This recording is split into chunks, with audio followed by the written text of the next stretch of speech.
Bombers Pelmont tiene tres funciones muy importantes. La primera es una respuesta rápida a catástrofes. Como estuvimos en la Dana de Valencia, estuvimos en Turquía y estuvimos en Libia.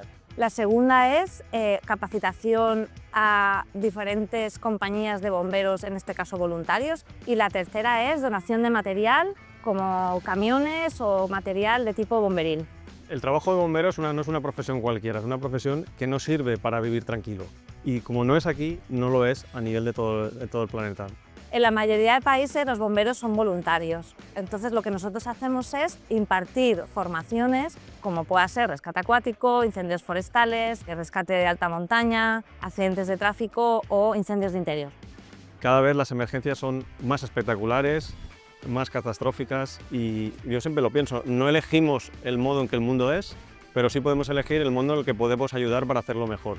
Aquellos vehículos y material que tenemos dentro del Ayuntamiento de Valencia, cuando pasa el plazo de vida útil en nuestros propios parques con nuestra propia normativa, pero que son vehículos que todavía pueden funcionar en otras partes del mundo, lo que hacemos con la ONG Bombers Pelmont es donárselo para que ellos lo puedan asignar a alguno de sus proyectos de cooperación en otras partes del mundo. También recogemos otro tipo de donaciones de otras organizaciones y trabajamos en red, como pueda ser material de asistencia sanitaria o material farmacéutico. Todos los bomberos que trabajan con la Bombers Pelmont en sus distintos proyectos de colaboración lo hacen fuera de sus horas de forma altruista y esto es la mejor forma de poner en valor esa humanidad de estos profesionales que dan lo que tienen, que es su vida para ayudar a los demás. Todo un orgullo para la ciudad de Valencia que tengamos esa calidad humana en los cuerpos de emergencia. Y luego también me gustaría destacar que no solo hemos aglutinado a personas de este servicio, sino que tenemos personal civil, personal de todos los servicios de la Comunidad Valenciana que han querido unirse a este proyecto.